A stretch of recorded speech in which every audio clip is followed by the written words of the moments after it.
A lo largo de la historia, la península de Corea ha sido una de las regiones más importantes de Asia Oriental. Esta península se encuentra ubicada en la costa este del continente asiático. Allí se desarrolló una civilización milenaria que fue capaz de construir diversos estados, una rica cultura e inventos muy importantes para el mundo, como la imprenta de tipos móviles mecánicos. Sin embargo, a lo largo del siglo XX, los coreanos tendrán que enfrentar situaciones realmente complicadas, como la dominación extranjera, guerras, violencia y divisiones políticas. Después de la Segunda Guerra Mundial, la península de Corea se convertirá en uno de los principales escenarios de la Guerra Fría. Como consecuencia, la península se dividirá en dos estados independientes.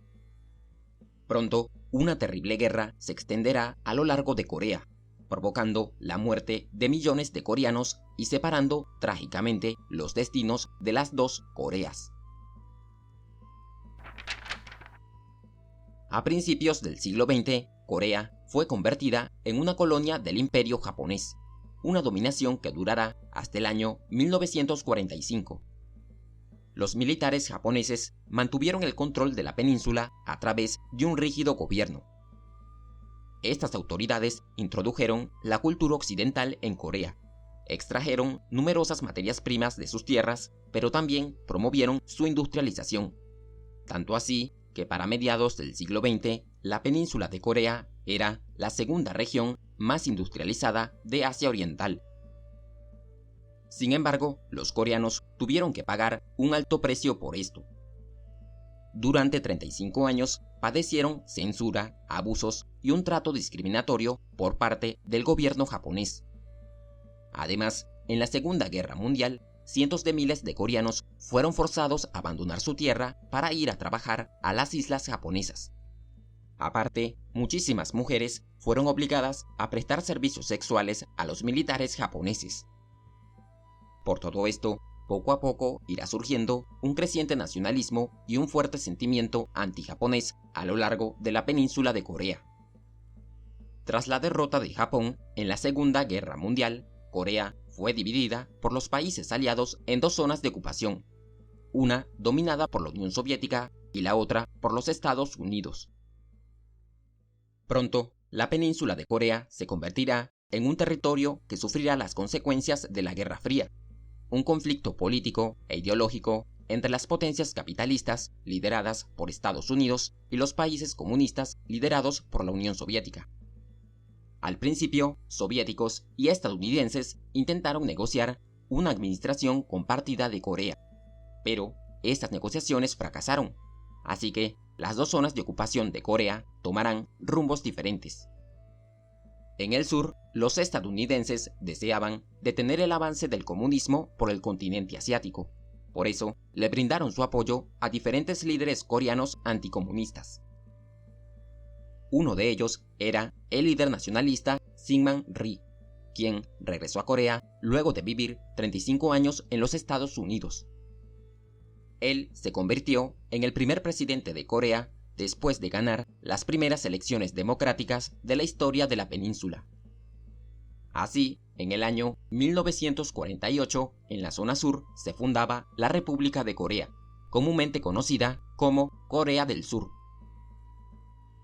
Mientras tanto, en el norte de la península, el líder comunista coreano, Kim Il-sung, obtuvo el apoyo de los soviéticos y logró convertirse en el principal líder político de esta zona. Tan solo unos días después de la fundación de Corea del Sur, en el norte se creaba la República Democrática Popular de Corea, comúnmente llamada Corea del Norte. De esta manera, la península de Corea quedó dividida en dos estados independientes con ideologías contrarias, un estado comunista en el norte y un estado anticomunista en el sur. Cuando las tropas de la Unión Soviética y de los Estados Unidos se retiraron de los territorios coreanos, gran parte de la población pensó que la división de su nación no duraría mucho tiempo. Sin embargo, los problemas políticos de Corea aún estaban muy lejos de terminarse. En el año 1950, el líder norcoreano Kim Il-sung decidió lanzar una ofensiva militar hacia Corea del Sur para reunificar la península bajo el dominio del gobierno norcoreano. Los soviéticos aprobaron la iniciativa de los norcoreanos, pero les dejaron claro que su país no participaría activamente en esta guerra. A pesar de esto, los líderes norcoreanos estaban convencidos de que podían salir victoriosos de este conflicto, pues aunque Corea del Sur tenía una población más grande que la del norte, la mayoría de las industrias pesadas se encontraban en el norte. Además, los militares norcoreanos contaban con numerosos tanques soviéticos. En cambio, las fuerzas surcoreanas no contaban con ningún tanque y solo tenían un puñado de aviones de entrenamiento. De esta manera, en junio de 1950, los norcoreanos lanzaron una enorme ofensiva hacia el sur, cruzando el paralelo 38, la línea que dividía a los dos estados coreanos. Rápidamente, las fuerzas norcoreanas se hicieron con el control de Seúl, la capital de Corea del Sur. Más tarde, continuaron avanzando hasta llegar a dominar la mayor parte del territorio surcoreano. Los Estados Unidos estaban preocupados por el avance de los comunistas norcoreanos, así que, junto a las Naciones Unidas, enviaron tropas para defender a Corea del Sur. Estas tropas crearon un perímetro defensivo que rodeaba a la ciudad portuaria de Pusan, ubicada al sureste de Corea.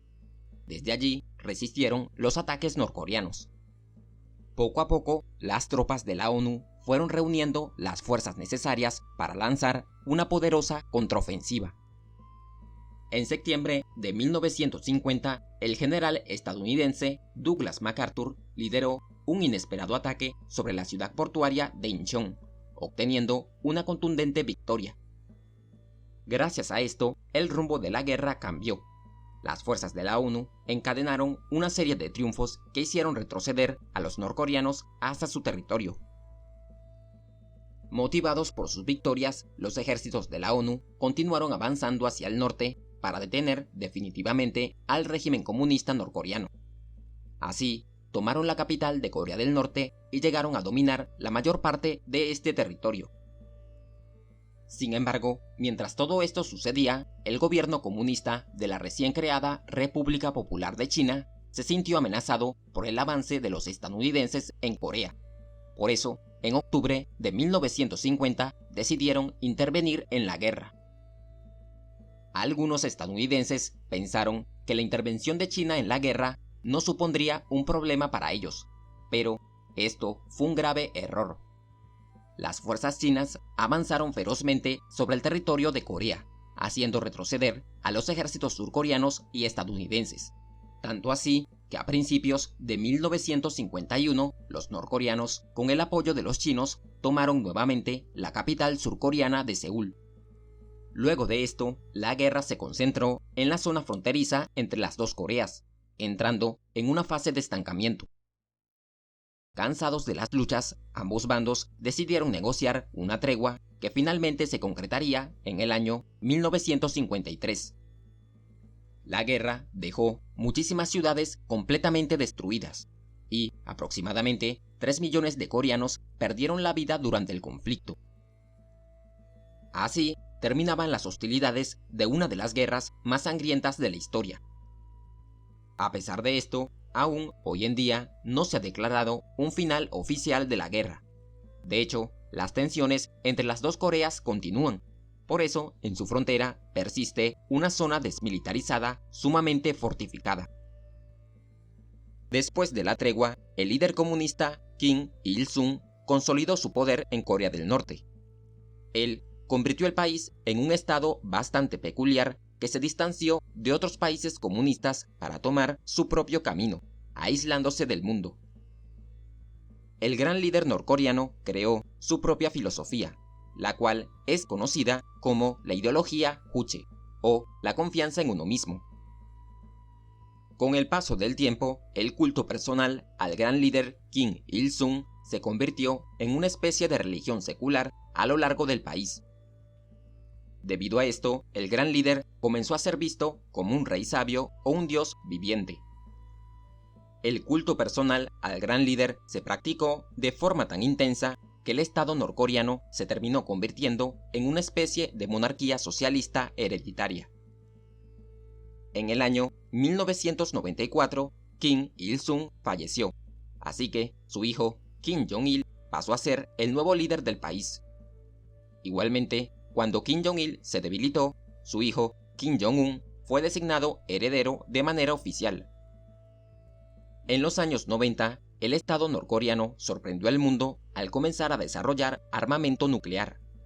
Así que, hoy en día, Corea del Norte no solo es conocida por tener uno de los regímenes más extraños del mundo, sino también por haberse convertido en una potencia nuclear. Por su parte, en Corea del Sur, después de la tregua, el presidente Syngman-rhee, a pesar de ser elegido de forma democrática, comenzó a mostrar ciertas actitudes autoritarias. Debido a esto, el país comenzará a experimentar una situación política muy inestable, al menos hasta el año 1961, cuando el mayor general Park Chung-hee realizó un golpe de estado. Pronto, este general surcoreano lideró el nuevo gobierno, creando un régimen autoritario. El presidente Park Chung-hee se propuso fortalecer la economía surcoreana, ya que en ese momento esta se encontraba estancada y era muy dependiente de las ayudas financieras de los Estados Unidos. Por esto, el gobierno implementó un modelo de industrialización planificada, obteniendo grandes resultados. Así, Corea del Sur se convirtió en la segunda economía con mayor crecimiento del mundo. Pero, a pesar de los éxitos económicos, el país seguía padeciendo el autoritarismo militar. Ni siquiera el asesinato de Park Chung-hee logró solucionar este problema, pues luego de su muerte, otros líderes militares se hicieron con el poder. Finalmente, en las últimas décadas del siglo XX, los militares surcoreanos decidieron ceder ante la presión de la población y al fin aceptar las reformas democráticas. Con la apertura democrática, también el viejo modelo de capitalismo de Estado surcoreano fue reemplazado por un nuevo modelo que favorecía la liberalización económica y la globalización. Hoy en día, Corea del Sur es uno de los países más prósperos del mundo. Productos de sus industrias, como automóviles y teléfonos celulares, se pueden conseguir en cualquier parte del planeta. Además, sus producciones culturales, como películas, series y música, han provocado una ola de entusiasmo por la cultura surcoreana a lo largo del mundo. Pero, la historia de las dos Coreas la veremos con mayor detalle en un próximo video. Por ahora, te invito a que nos escribas en los comentarios qué es lo que piensas acerca del conflicto entre los estados coreanos. Si te gustó el video, no olvides dejarnos un like y suscríbete al canal para que no te pierdas los próximos videos. Gracias y nos veremos en un siguiente recorrido por este cuaderno de historia.